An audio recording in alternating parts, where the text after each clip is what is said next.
Hi everyone. Welcome back to the channel. It's been a while since I posted. I'm coming to you from a new device. I am coming to you on the 360 Luna from Insta360. So yeah, the Insta360 Luna. This video is being shot in iLog with automatic shutter speed. The reason for that is because I don't have any NDs right now. My lighting is not the greatest in where I'm at. It's kind of terrible to shoot in, so we're just gonna roll with this. I'm gonna switch video over to my Samsung S26 Ultra, and I'm gonna discuss a little bit about this camera and my settings and why. And there's tons and tons and tons of videos on YouTube about this that are really professionally done. Um, I think the problem with that is, everyone's putting a LUT on there and saying, buy my LUT, buy my LUT. They're just creating what they like and then selling it. Which, no shame to that. But the Insta360 app has its own LUT and Rec 709 conversion LUT, which is fantastic right out the box. So if you're someone who just likes to do daily vlogs here and there about food or travel or just kind of like your everyday, or you don't kind of shoot every day for the, um, influencer status, you're just trying to document little parts of your life for memories and things like that, and just because you enjoy it, not really out there chasing anything. This camera is the one for you. I do recommend keeping an iLog for the most part. And the reason I recommend the automatic shutter speed is until you can get the set of ND filters for very bright daylight, the shutter speed's gonna expose correctly. Now, if you're shooting 24 frames a second, which is what I recommend, you also can roll with 30, but for that cinematic look, I recommend 30.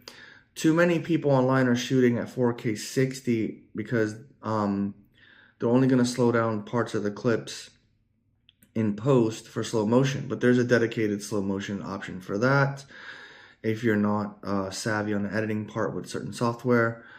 Also, with that being said, 4K 60 doesn't look natural for just walking around. So I recommend 4K 30 for the vlog style, or if you like a little bit of cinematic look, go 4K 24. Now, with that being said, with 4K 24, you want the shutter speed to be double the frame rate, so 1/48, but this does 1/50. You're fine. If you're shooting in 30, do 1/60. When it gets low light, you turn on the pure video mode, and it does the work for you. So really, when you're shooting, 24p in a daylight, without an ND filter, or you're indoors, you really have to set the scene, get your exposure, your white balance, etc. And I would say for those shots, and you're being really intentional with it, definitely do that. You're gonna get the most out of your camera. But if you don't have the ND filters and your lighting's terrible, just go with automatic white balance. If you want to change that, you could, but definitely automatic shutter because it's going to expose correctly for the most part. As you can see, I've got some harsh shadows. My walls are technically they're light gray, but because the lighting I have is kind of an amber color, it gives that hue. And again, just where I live, I've got so many contrasting lights and colors.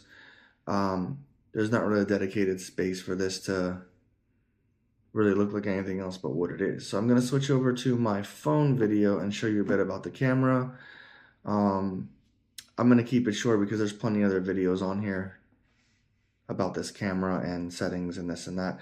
Again, all these settings are preference. You shoot the way you like, and whatever looks good to you, use that. You don't necessarily have to do what someone else does. What I will say though is that iLog gives you the full 10-bit gamut of color and the full 14 stops of dynamic range. You can apply a filter on top of that, like a natural is what I recommend, or the cinematic if you want to do that and not color grade at all. Just keep in mind, those are baked in once they're done. They have come up with a firmware update where now when you shoot an iLog, you can turn on the color correction so you can see what it's going to look like when you add the LUT before you add it. A lot of these videos were out over a month ago before the firmware was done, so you're going to have your ups and downs of what people think. There are some pros and cons to this versus the Pocket 4P. We really can't get the Pocket 4P in the US right now, unless you eBay it and overseas it and stuff like that. The Pocket 4P does have 3 more stops of dynamic range, but honestly, the Luna does so much more the Pocket P can't. As far as the detachable screen is a game changer for solo creators and self creators who don't have a second person. It's easy to take it off and level up your shot. And then utilizing the 3x and 6x for those close-up shots and those real cinematic close-ups and macro shots, this camera is excellent. So I'm going to switch over to my Samsung S26 Ultra. I'm going to be shooting in APV. I'm going to convert it over to HEVC because if you put this on TikTok, it doesn't take APV codec. So I will shoot it in APV codec. The Samsung does have 12 stops of dynamic range. So you'll see there'll be a color difference, but for the most part, the quality will be the same. And both cameras are being shot in 24 frames a second here in the United States. Alright guys, this is coming to you live from the front-facing camera on the S26 Ultra APV 4K codec with log with the blockbuster LUT or the cinematic LUT. Yes, the lighting is terrible. I have harsh shadows. My particular place where I'm staying, the lighting's terrible. So just forgive me on that. Just go with it. I'm going to switch over to the front-facing camera so we can talk about the Luna. But I'm not going to give you all the rundown of everything that everyone else gives you. I'm going to talk about a few basic things, and then I'm just going to give you for the everyday shooter. Okay? Here we go. We're going to switch over. All right. You're now seeing the Luna Insta360. I like to call him Wally because it looks like Wally. So let's go ahead and go vertical. We're going to start from the beginning. Okay. So when you get it, to turn it on, switch like that. There we go. And if you want it to face you, you can double tap these 3 guys here, the button, and it's going to face you, but I'm going to go ahead and turn it around. All right, excuse the camera shift. I'm going to zoom in a little bit. All right, here's the screen. All right, so I'm in 4K 24. I'm underexposed by 0.3. I've heard that this camera likes to overexpose a little bit, so you can go down by 0.3 or down by 0.7, whatever feels good to you. If you swipe over this way, you see I'm in iLog, and then you have Dolby Vision and Standard. I keep it in iLog. It gives you the full dynamic range that you need. And then if you swipe again, if you go to Basic, this is where you can look at all the filters and things like that. But for this, we're just going to go Pro. Now, if you see where it says Profile on, this is where you can make a QR code so another Luna can scan it and keep your settings. Like you can share the settings across multiple ones. When you are shooting, you can hit color correct and it will show the actual Rec 709 color in camera. But it will still come out as flat, and then I'll show you how you can color correct that in post. These are your buttons here. You got the joystick, up, down, this is your zoom rocker, turn on breathing compensation so you get that easy zoom. I'll show you. I have it turned on, but if I zoom, it goes all the way to 12x. Now you can hold the screen or you can touch this button here and it'll just jump, whichever is better for you. 6x is the max for lossless quality. 12x you get a digital zoom, so I would say don't go past 6x if you don't need it. Still good quality either way. I'm shooting at 4K on this, not 8K, because the 8K will eat the battery. Now, this particular stand I have, this is from Small Rig. The Luna has its own mini tripod feet here on the side, at the bottom, under this guy, which makes the camera really tiny. But for stability, I got this guy because you can set the Luna down on a little bit stuff, but if there's a good wind, it could fall over and this guy might break. We don't want that. So with that being said, I am going to take you guys inside the Insta360 app and just show you how the software looks and how you attach the LUT. And pretty much, I'm in, as far as my settings go, let me scroll here. I am in 4K 24, and now if you click this video button, these are your video settings. So you have photo, it takes 37 megapixel photos, which are fantastic, by the way. Pure video for night and low light scenario, use this, it's fantastic. But then again, you got slow-mo, time-lapse, time shift, and you see the background, it gives you kind of like a scenario of when to use it. Time shift is if you're walking and you want it to look like this, you just film like normal, and it'll come out with a faster track, panoramic, and of course photo, regular video, etc. But then we're going to leave it right there. This button here is where you can pick your tracking points, so if you're in the front of the, if you're on the side, you can kind of click over here or click over here and it will track. Very good at that. So now we're going to take you inside the Insta360 app, show you how to apply the LUT, and that's pretty much it. And we'll finish up the video on the Insta360. So you'll tap connect and then make sure you're on Wi-Fi and it will connect to your Luna. Alright guys, we're in the insta360Luna app, and as you can see, this is the front page. You know, it has some ads and stuff, but pretty much what you want to do is you want to go down to album, and then at the top you want to click camera, and then you want to click continue, and then it's going to sync to the Luna. As long as your Luna is turned on and not in use, it will find the footage. Alright guys, we are back on the Luna. This is the bottom piece I took off. These are the little paperclip feet that kind of fold into the bottom of this extender here.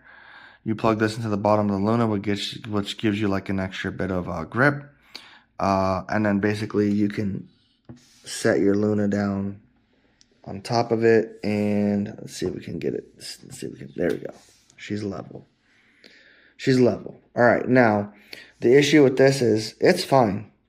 It's gonna be sturdy, but if you're outside and have it propped up on nothing flat or something has like a angle, or like if it's tilted or something, it could probably tip it over. Which is why earlier I had it on this small rig grip right here. And this thing, you pretty much just push it down and it opens up like that. So you get a much wider, sturdier. Now this will take up more space and make your Luna look longer. So keep that in mind. But anyways, that's everything with the Luna. I'm going to switch back to me real quick. And then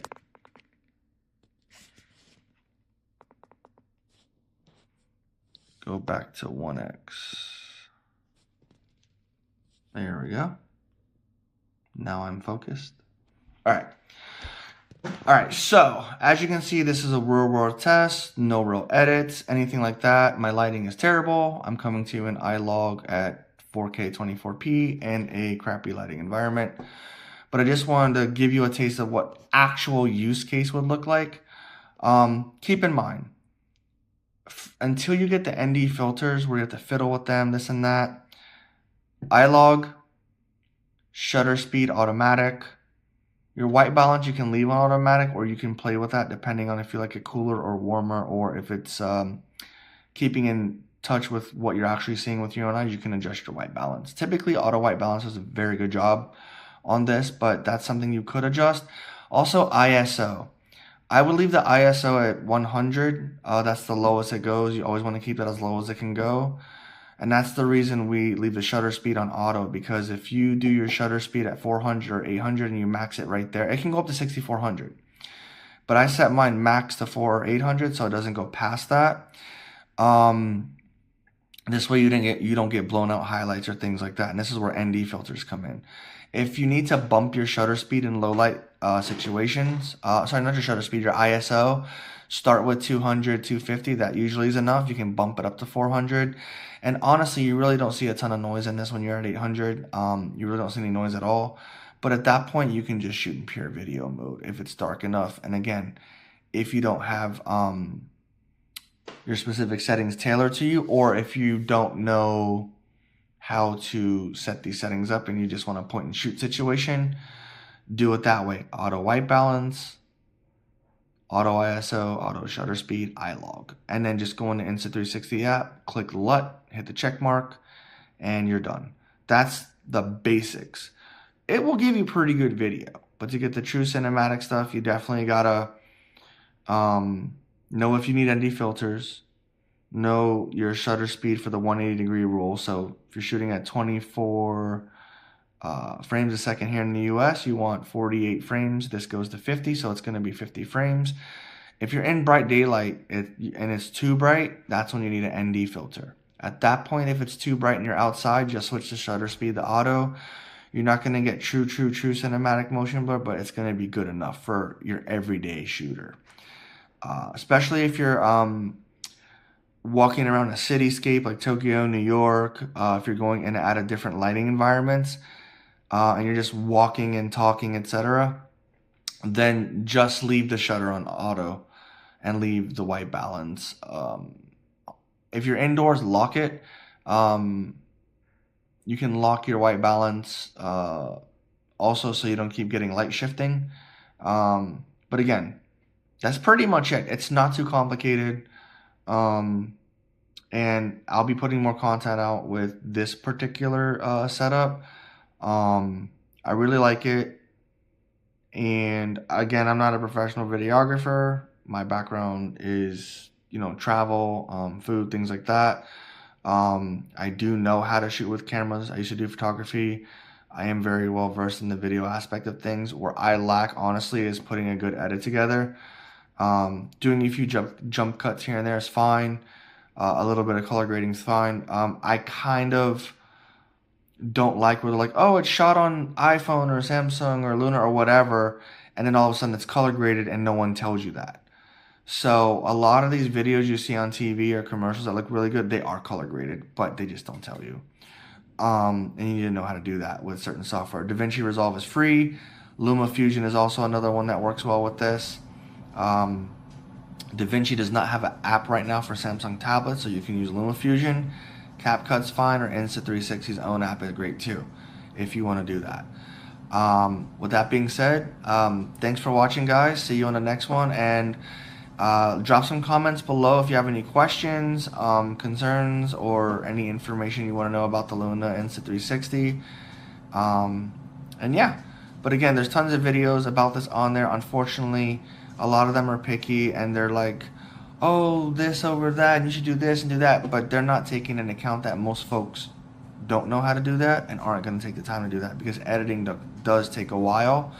And if you just want something simple, everyday, point, shoot, and post, this is how you do it. Super easy, super simple, no fuss. And yeah, hope you guys enjoyed the little somewhat of a quick demo I showed you. All right, have a good one, guys. See you on the next one.